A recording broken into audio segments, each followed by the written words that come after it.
एनकेएम news में आपका स्वागत है। मैं हूं संदीप शर्मा और मेरे साथ भारतीय जनता पार्टी के वरिष्ठ नेता विजय सोनकर शास्त्री हैं। 9 जून को एक इतिहास जो है वो गढ़ने जा रही है भारतीय जनता पार्टी। भाजपा केंद्र में तीसरी मर्तबा जो है सरकार बनाने जा रही है, हैट्रिक लगाने जा रही है। और आज एनडीए संसदीय दल का नेता जो है वो सर्वसम्मति से जो है वो चुन लिया गया है प्रधानमंत्री को। 9 तारीख को शपथ ग्रहण समारोह है। और शास्त्री जी से पूछना चाहता हूं, शास्त्री जी आपकी पहली प्रतिक्रिया क्या है? इतिहास बनाने जा रहे हैं आप लोग। देखिए, मोदी जी का आना तीसरी बार भारत के समृद्धि के लिए, वैभव के लिए और भारत की जो आंतरिक व्यवस्था है उसमें अमूल चूल परिवर्तन के लिए ये बहुत ज़रूरी था। उन्होंने बहुत कुछ किया 10 सालों में और अभी कुछ बहुत महत्वपूर्ण चीज़ें बाकी हैं। एक ही साथ एक ही दिन में सब कुछ नहीं हो सकता है, उसके लिए समय की आवश्यकता होती है। लेकिन उन्होंने जो 10 साल में किया वो तो अभूतपूर्व था ही, लेकिन आने वाले 5 सालों में इस देश का इतिहास उसको याद करेगा। बहुत बड़ा, बहुत महत्वपूर्ण ये देश था मैं कह रहा हूँ। इसकी दुर्दशा हुई। कुछ तो विदेशियों ने किया, आक्रमणकारियों ने किया, बाद में आतंकवाद का शिकार भी हुआ ये देश। राजनीति तौर से देखा जाए तो कांग्रेस ने इस देश को बर्बाद करने के लिए कोई कोर कसर नहीं छोड़ा था, लेकिन मोदी जी ने उससे बाहर निकाला। आज वैश्विक स्तर पर देखा जाए तो इस देश की अर्थव्यवस्था 5वें स्थान पर है। कोई ये सोच सकता है कि जो देश विश्व में नंबर 1 अर्थव्यवस्था रही हो, आज 5वें स्थान के लिए संघर्ष करके स्वतंत्रता के उपरांत इतने दिनों बाद हुआ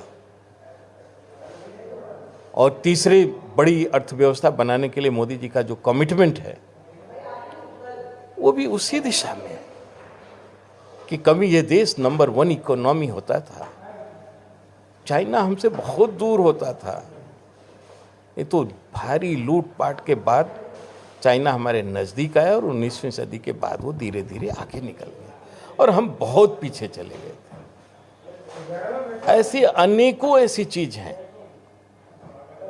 जिसको प्राप्त करने के लिए मोदी जैसे जीवट के व्यक्ति को आना ही है।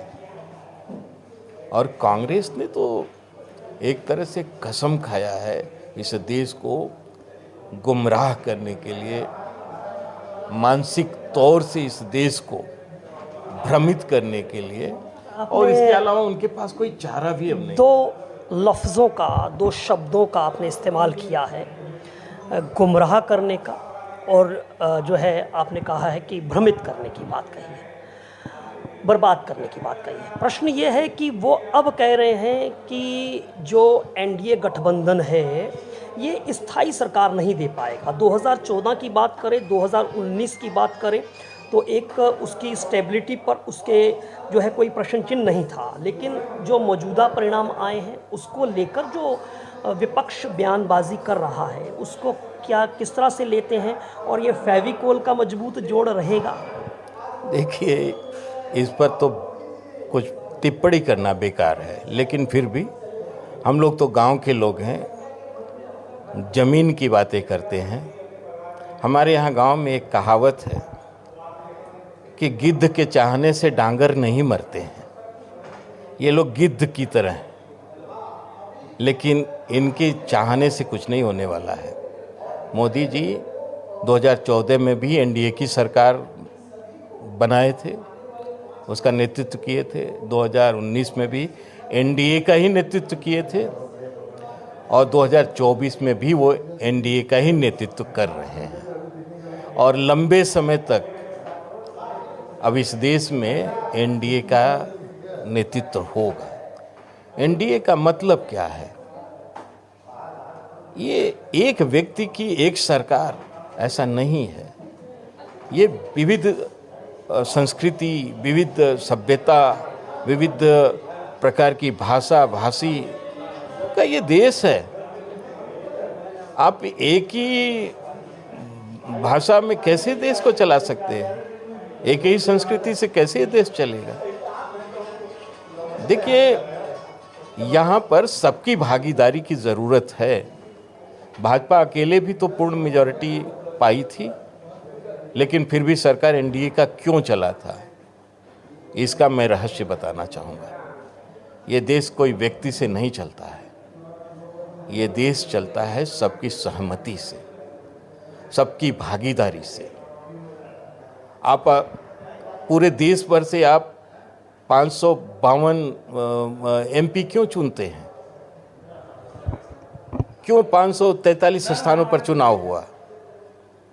योग्यता और अयोग्यता की बात और व्यक्तित्व की बात होती तो एक रिटन टेस्ट दिल्ली में ले लिया जाता और 542 योग्य से योग्य व्यक्ति मिल जाते। लेकिन फिर भी ये क्षेत्र वाइज प्रतिनिधित्व की बात की जाती है। तो ये देश कोई एक पार्टी कैसे चला लेगा? सब लोग अगर कई पार्टियां मिलके, तो कम से कम ये तो मैसेज है कि देश को विविध विचारधारा के लोग मिल करके चला रहे हैं। अच्छा सर, एक बात बताइए, इससे पहले जो हमने विपक्ष को देखा वो चुनाव आयोग पर और ईवीएम पर अपना ठीकरा फोड़ते हुए नजर आए। क्या लगता है कि ये जो मौजूदा परिणाम इसी चुनाव आयोग, इसी संस्था ने चुनाव करवाए, इसी ईवीएम के द्वारा हुए, अब लगता है कि ये जो है गुंजाइश खत्म हो गई इन परिणाम आने के बाद? इस परिणाम ये स्वार्थी राजनीतिज्ञों की क्रिमिनल जो आपराधिक मानसिकता है उसका ये स्टेटमेंट है और इससे अलावा कुछ नहीं। हार जाएंगे तो ईवीएम और जीत जाएंगे तो सब ठीक। और इस बार तो हद ही हो गई है कि कहीं से ईवीएम के एक शब्द नहीं निकले। इतनी मजबूरी में फंसे हुए हैं लोग, क्योंकि इनको भी थोड़ा बहुत जनता ने इनका भी सम्मान रख दिया है। लेकिन वो सम्मान क्यों रखा है जनता ने? भ्रमित होकर के। इन लोगों ने कहा कि आरक्षण समाप्त हो जाएगा दलितों का, इन लोगों ने कहा कि संविधान को बदल दिया जाएगा। अरे ये झूठे मक्कार लोग हैं। संविधान को कभी भी किसी भी स्थिति में नहीं बदला जा सकता है। कैसी ऐसी बातें कर रहे हैं? इतना बड़ा झूठ बोलते हुए शर्म नहीं आती है लोगों को कि देश का संविधान बदल दिया जाएगा? नहीं, ऐसा कुछ भी नहीं होने वाला है। दूसरी बात ये कि जहाँ तक गवर्नेंस की बात है, मोदी जी ने क्या नहीं दिया इस देश को। अपने इसी अल्प समय में 10 सालों में ही देश की पूरी छवि को बदल दिया, देश के मुखौटा को बदल दिया, देश के एटमॉस्फेयर को बदल दिया। इस देश में विदेशी व्यवसायी व्यवसाय करने के लिए आने के लिए लालायित हैं। प्रदेश के प्रदेशों को बदल दिया गया। उत्तर प्रदेश में कोई बिजनेसमैन जाना चाहता था क्या? आज तो हर व्यक्ति जाकर के वहां पर कमाई कर रहा है और साथ में प्रदेश का विकास भी कर रहा है, रोजगार दे रहा है। इसलिए ये सरकार लंबे समय तक चलेगी, उस पर शंका भी नहीं करनी चाहिए। लेकिन गिद्धों के चाहने से ना पशु नहीं मरते हैं। एक आखिरी सवाल पूछना चाहूँगा, चूँकि देश की राजधानी दिल्ली में है, राष्ट्रीय राजनीति की बात करें तो हमने देखा कि आम आदमी पार्टी जो है तमाम ये भी गठबंधन का हिस्सा रही। गोपाल राय साहब ने कह दिया कि दिल्ली विधानसभा जब चुनाव आएंगे तो कांग्रेस पार्टी से कोई गठबंधन होने की संभावना नहीं है। इधर लोकसभा चुनाव के नतीजे आ गए हैं और गठबंधन दल का जो इंडिया अलायंस का एक साथी जो है वो अब अलग रास्ता अख्तियार कर रहा है। क्या लग रहा है आने वाले समय के अंदर जो है गठबंधन इंडिया अलायंस का क्या भविष्य आप देखते हैं? तमाम लोग मिलकर जो है वो चुनाव लड़े थे, परिणाम सबके सामने हैं। भाजपा के सामने भी एक कड़ी चुनौती तो पेश हुई थी, एनडीए के सामने भी। किस तरह से उसको लेते हैं? देखिए, जो इंडिया अलायंसेस में जितने लोग हैं, जितनी पार्टियां हैं और जितने महत्वपूर्ण लीडर हैं, सब भ्रष्ट हैं, अकंठ। सब एक तरह से आपराधिक स्थितियों में हैं। बेल पर हैं, क्या क्या है इन लोगों का। ये लोग जीवन में एक साथ कभी रह ही नहीं सकते हैं। एक कोशिश किया था, एक अवसर आया था, सभी एकजुट हो गए, लेकिन अब वो खत्म हुआ। इनको तो अपनी अपनी पड़ी रहेगी। और जहाँ तक आम आदमी पार्टी की बात है, तो इसके नेता तो मैंने हिंदुस्तान में ही नहीं, विश्व की राजनीति को मैं करीब से मैं देख रहा हूँ। इतने करप्ट, इतने झूठे, इतने सिद्धांतहीन और इतना अनार्की पैदा करने वाला लीडरशिप मैंने कहीं नहीं देखा है। अब ऐसे लोगों को भी कभी कभी अवसर मिल जा रहा है। ये भारत। एक आखिरी प्रश्न पूछना चाहूँगा आपसे। 9 तारीख को उस ऐतिहासिक क्षण के गवाह आप भी बनने जा रहे हैं, क्या कहना चाहते हैं? देखिए, हम लोग तो 2014 से ही और उससे भी पहले जाएं तो हम लोग 98, 99 ये हम लोगों के लिए ऐतिहासिक क्षण ही था। 96 में भी ऐतिहासिक क्षण था जब हम 13 दिन की सरकार बनाए थे। हमारे लोग तो कभी चुनाव हारने के लिए लड़ते थे, केवल अपना रिप्रेजेंटेशन दिखलाने के लिए कि हम हैं, टाइगर जिंदा है।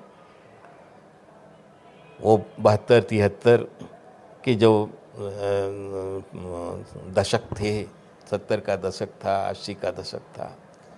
अब तो हम लोग राह पकड़ लिए हैं और देश को समृद्धशाली बनाने के लिए, देश के आंतरिक वातावरण को सुदृढ़ करने के लिए, देश में जो भ्रष्टाचार का एक कल्चर कांग्रेस ने पैदा किया है, धीरे धीरे उसको भी समाप्त करने के लिए प्रतिबद्धता मोदी जी ने जो दिखाई है वो आगे बढ़ेगा। ये मोदी ही ऐसे व्यक्ति हैं जो लाल किले से शौचालय बनाने की जब बात करते हैं तो इन लोगों को, दुनिया के लोगों को हंसी आ रही थी, लेकिन देश के दर्द को कोई समझा था? बहु बेटियां जो दलितों की थी, पिछड़ों की थी, या ये कह लीजिए उस वर्ग की जहां सुरक्षा के नाम पर कुछ भी नहीं था, एटलीस्ट बहु बेटियों की इज्जत को उनके घरों में सुरक्षित करने का काम किया है मोदी ने। इस तरह का सोच, इस तरह की डिलीवरी शायद सोचा भी नहीं गया था इस देश में। और ये देश आगे बढ़ता ही रहेगा मोदी जी के नेतृत्व में। और वो ऐतिहासिक क्षण आ रहा है फिर से एक बार, और अब आता ही रहेगा। ये देश अब एक दूसरी दिशा में निकला है। ये थोड़ा इनका जो एक छल प्रपंच चला है, ये नहीं चलेगा आगे। ये दूसरी बार ऐसा इन्होंने किया है। 2 अप्रैल 2018 शायद हम लोग भूल रहे हैं, जब एक झूठ अफवाह फैलाया गया था कि बीजेपी कॉन्स्टिट्यूशन बदल रही है, आरक्षण समाप्त कर रही है, और उसके लिए पूरा दलित समाज बगैर लीडरशिप के सड़कों पर आया था। वही उसी तरह का सेम टेक्निक इस बार अपना करके कुछ नोच घसोट किया गया है झूठ के आधार पर। लेकिन जनता इसे भी जल्दी ही समझ जाएगी, और इसके बाद आने वाले समय में अब इनको कोई अवसर नहीं है। दिल्ली की जहाँ तक बात है, आप देखिएगा, हम और आप तो रहेंगे ही अभी वर्षों तक। दिल्ली का चुनाव देखा जाएगा। आज ही मैं कह रहा हूँ कि अब दिल्ली की जनता भी केजरीवाल को और उसके झूठ को समझ चुकी है। केजरीवाल एक्सपोज हो चुका है, उसके एक एक नेता एक्सपोज हो चुके हैं, उसका अब झूठ नहीं चलेगा। चलिए, बातचीत के लिए शुक्रिया। तो ये थे हमारे साथ विजय सोनकर शास्त्री, जिनका कहना है कि जनता को, मतदाताओं को भ्रमित करने की कोशिश जो है वो की गई है, और एक तरह से नोचने खसोटने की कोशिश जो है वो की है। और लेकिन अब जो है आगामी समय के अंदर जो है ये तमाम लोग जो हैं वो बहुत जल्द एक्सपोज हो जाएंगे, और भारत नरेंद्र मोदी की नेतृत्व में एक नई दिशा की तरफ जो है वो अग्रसर है। Sandeep Sharma, NK news, Delhi.